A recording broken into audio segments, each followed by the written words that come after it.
figure out things. I'm sorry I brought it up. But has he been, Liz, did he... Oh, no, it's okay. And no, nothing like that. I'm sorry, Brett. We should study. We need to. It's fine. That can wait. Talk to me. I don't know anymore. Last week I woke up and saw the light on in the living room. Okay. Well, I got up to see if everything was all right, and Will was sitting there on the couch, holding a poster of that Saudi guy. Who? He's an Iraqi terrorist. Will brought it back with him from his last deployment. I told him to throw it away a year ago. Or at least I think it was a year ago. His counselor told him keeping stuff like that wouldn't help him move on. It's all crinkled up and has Arabic scrawled across it, and it's terrorists in the desert with guns, these big guns, and that creepy fat man. It's terrible. Then what happened? I told him to put it away because I thought it might trigger something.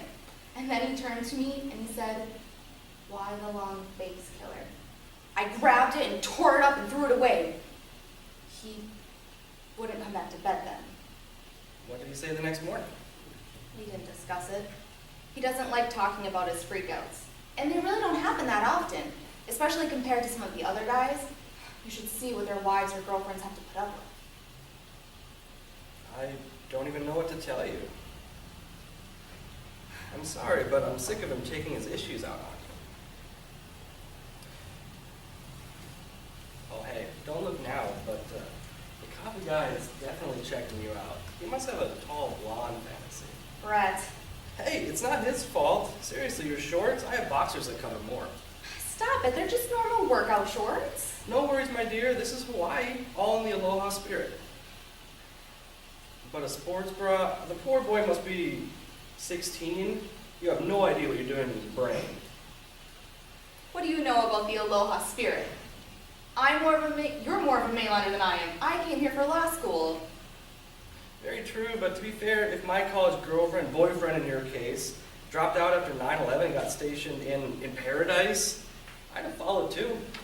Don't be a jerk. Let's study. We need to study. I've been so worried about our torts exam. Torts? Torts. Yeah, well, I brought everything we should need. Sometimes I feel like your little errand boy. I'm sorry. I know. It's been so crazy these past couple of weeks. Cream-colored makeup? You sure you're okay with him leaving again? He do anything else? Not really. But things have been just weird for a while. How so? Is it because you moved into his place? I don't think so. That was supposed to fix things. Mainly since we got back from our trip back home to Michigan. So it's not that. It's all the other stuff.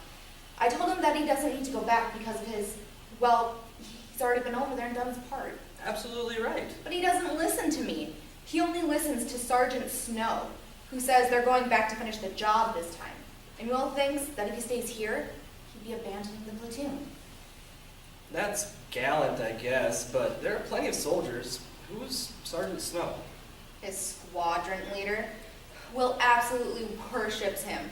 He went to Dahlia and his tank got bombed. Oh? He won a big award for pulling out his driver before it burst into flames. The Silver Star. Oh.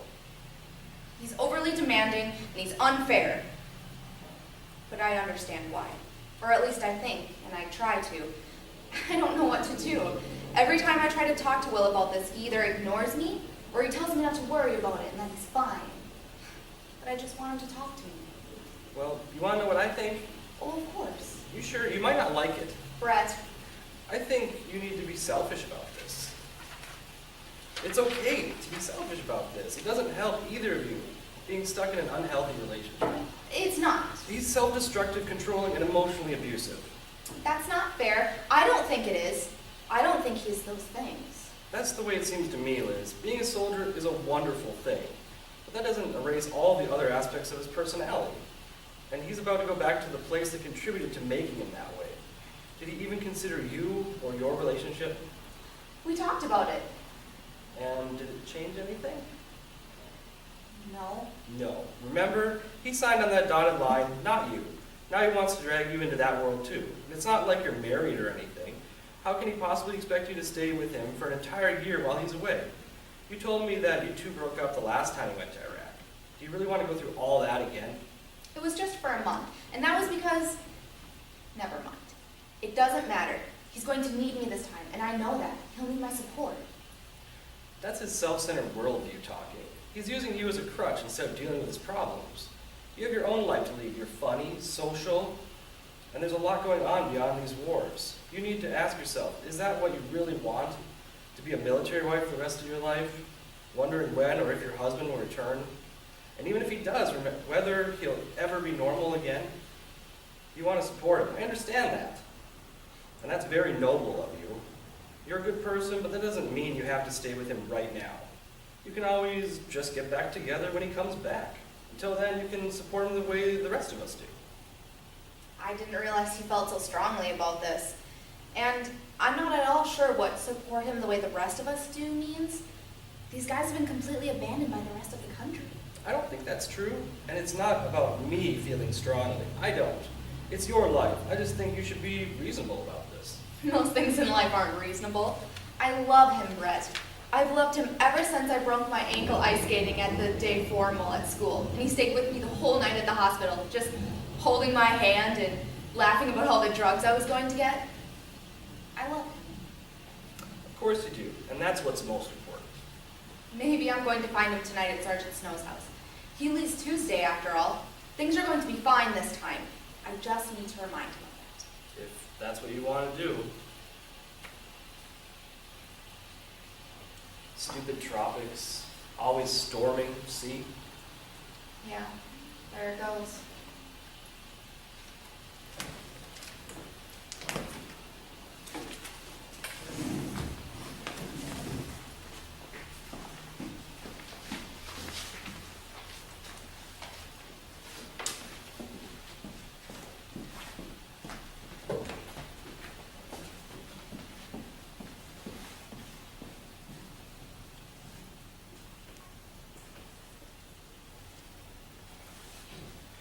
Leave the party. In case you care, I'm at peace.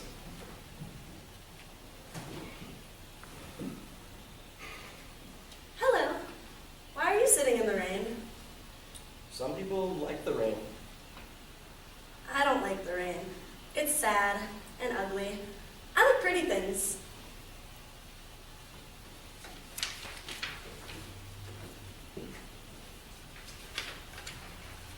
You're kind of soaked to the bone. Firewater. Are you crazy? Grandma says that crazy people live next door. Is that why you don't feel the rain? Because you're crazy? Your name is Sunny. Sunny? Pleased to meet you. My name's Will. Kind of a boring name when you compare it to Sunny. Do you want another name? Sure, what do you have in mind? You have a new name now. Your name is Jade because you have green eyes. Jade. I like it, although I'll admit, hoping for something a bit more disreputable. You're silly. Well, that's a good thing, Sunny, because you seem to be far too serious a girl for, 11? Well, I'm 8. 8 years old. Already you can recognize crazy people? Impressive. I didn't learn how to do that until I was at least 10. I don't think you're crazy. How old are you? I'm 23, which is pretty old. Loud shouting. It's my friends, my platoon. I've lived here my whole life, and they always break things.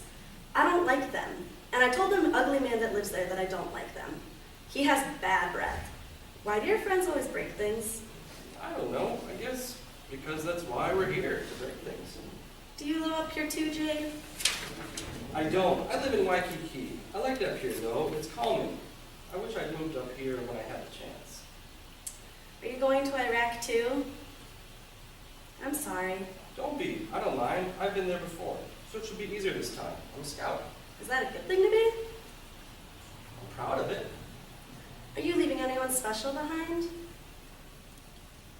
Yeah, well, kind of. Do you want to see something? It depends entirely on what you want me to see. Follow me. We'll come. Huh? Oh, sorry, it means will comply, which means, okay, I'll follow you.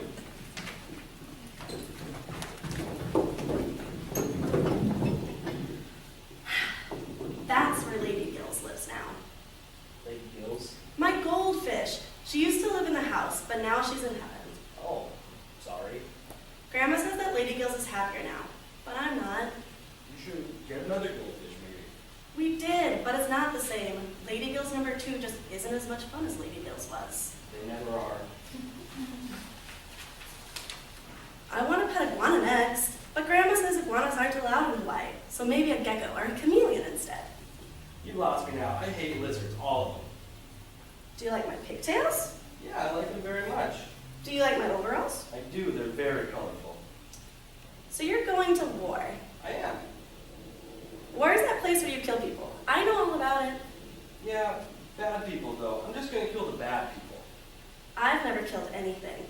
One time though, I got super mad at Jamie Takanito. He kicked my sandcastle, and I told him I could kill him if I wanted to, and I made him cry.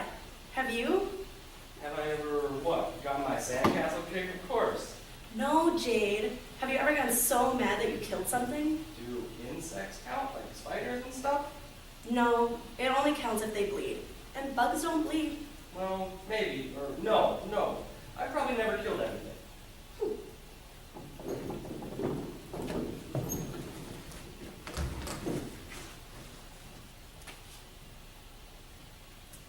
This is my favorite thing in the whole world. His name's Bob. Bob? That's quite a name for a chicken. Well, Mr. Bob, it's a pleasure to meet you. He's not a chicken, Jade. He's a rooster, and he's the prettiest, most funnest rooster on the entire North Shore. Grandma said so, and even though Grandma named him, he's all mine.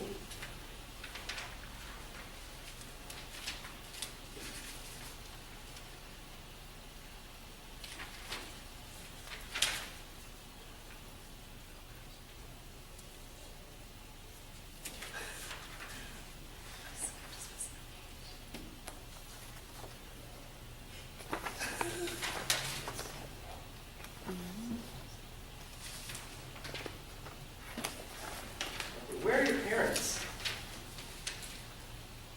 They're on the Big Island, a much-deserved vacation. Good for them.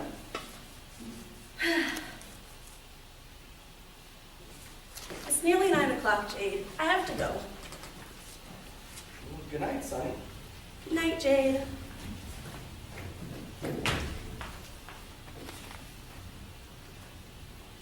I wish she hadn't cried like that. Would have made things easier.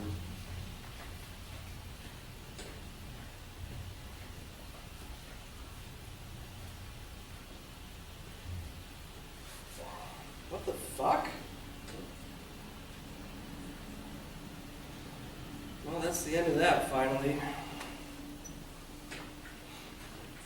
Why, hello there. How is the prettiest, most funnest rooster on the entire North Shore doing this evening?